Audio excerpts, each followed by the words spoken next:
So using the rational roots theorem, we want to find all possible rational roots for this equation right here. And so quickly what we can do is all we need to do is 4 steps. First step is to find the leading coefficient.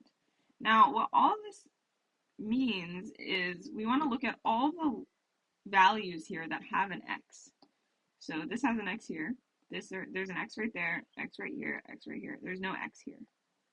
So we're going to ignore the 2 for now. And then what we're going to do next is we're going to find the x that has the highest exponent attached to it. And so if you look here, we have a 2, we have a 3, we have a 4. And then this one has an invisible 1 because x to the 1 is equal to x. So you can always see if there's just an x by itself with no exponent, you can assume the exponent is going to be 1. So out of all these exponents that we're looking at, which one has the highest exponent? And it is clear that 4 is the highest. So we're going to choose the highest exponent to be x to the 4. And so now we need to find the leading coefficient. And the leading coefficient, all that means is you take the one that is the highest, like we said is x to the 4, and then from there we find what number is in front of it. And in this case, it might be tricky because you don't see a number in front of x to the 4, but we know that if the x is by itself like this is also equal to 1 times x to the 4. If you multiply 1 by anything, it's going to stay the same. So if you don't see a number in front of it, and so you weren't sure what the coefficient would be, you can always assume that the coefficient is going to be 1. So in this case, the leading coefficient is 1 because the x to the 4 is by itself. In this case, for the example of this one, the leading coefficient would be 3. But x to the 2 is not the highest. Great, so we found the leading coefficient.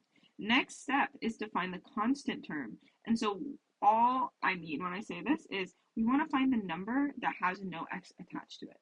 So here, there is an x, there is an x, there is an x, there is an x. This has no x. So therefore, simply put, we can use the 2. That is our constant term. The constant term is 2. Great. Now the third step is to find the factors for steps 1 and 2. So step 1, we got the answer was 1. Step 2, we got the answer was 2. And so all now we need to do is just find their factors. Meaning, if we just focus on this one, right? What times what will equal 1?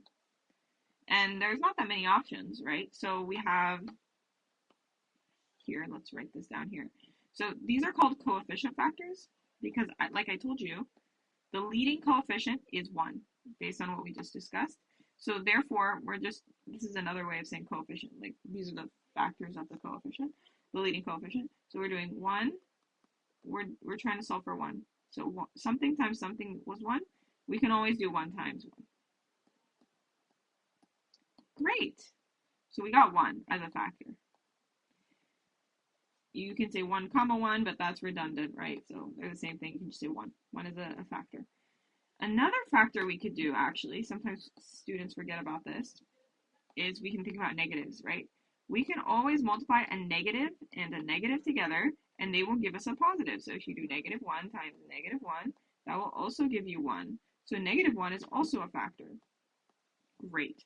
So our leading coefficient factors are 1 comma negative 1. This is from step 1, right? So we need to keep these separate. So we have 2 factors for this, and then let's look at the factors for 2, aka the constant factors. So 2 is the constant, like I mentioned. So what times what gives us 2? We can do 2 times 1. So therefore 2 comma 1 are factors. What else could we do? Thinking about negatives, we could do 2 times negative 1. So those are also factors. So negative 2 and negative 1. There you go. So we found the factors for 2, also known as the constant factors, and we found the leading coefficient factors. And they do have some numbers in common, right? So they have the ones in common. And that's okay. We're not going to consolidate them yet. This is all we need right now. We just need the factors for 1 and the factors for 2. And this came from steps 1 and 2. And now this is the final step, and then we're done for finding the possible rational roots.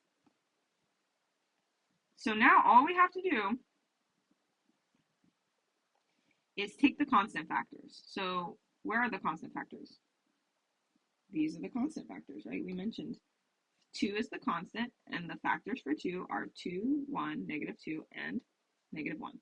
So we already have those constant factors, right? Great. So let's list those right here. 2, 1, -2, and -1. And then we're going to divide those by the coefficient, the leading coefficient factors. The leading coefficient factors are 1 and -1.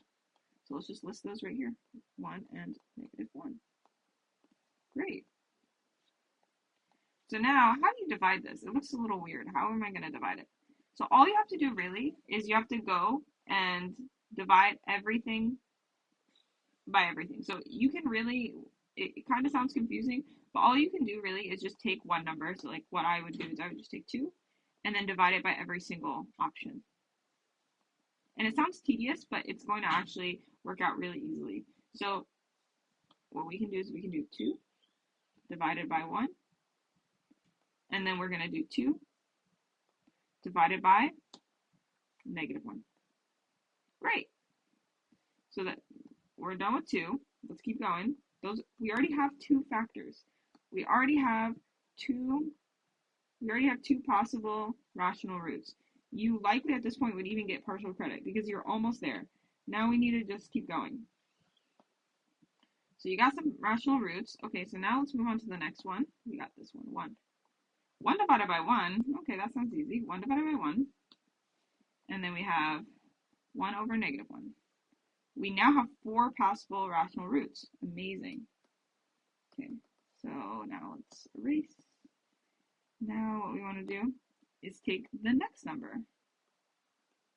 We take -2 over 1 and -2 over -1. Awesome. So now repeat the same idea. Last one. We do -1 over 1, and then we do -1 over -1. A lot of redundancy here. So all you have to do now is just divide the numbers. So what do you get here? You get 2. Here, what do you get? -2. 1 divided by 1 is 1. 1 divided by -1 is -1. -2 here. You get -2 divided by -1 is 2. You get -1 here and 1 here. So now you have all these possible rational roots. You're done. You're done. And if you really want, and I would recommend this, is consolidating them. So these are all the possible rational roots. We are done. But as you can see, a lot of them are the same. So you want to list out all the unique ones, because it's kind of redundant to put -2 2 times as 2 different rational roots. They're the same, right? So you can put 2, so 2 is unique, so we'll put 2. We'll put -2. We'll put 1, and we'll put -1. So I just put these guys down. Okay, can we put down -2? We already have -2, so we're not going to put this one down.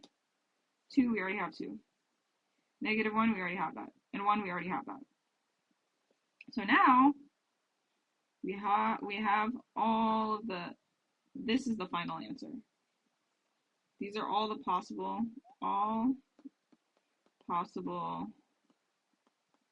roots, rational roots. So this is the final answer, and this should get you full credit. And I'm happy to explain how to actually figure out which ones are actually roots, because these are possible roots, but you don't actually know if they are true roots. So I'm happy to go over that in the next video. Let me know if you have any questions.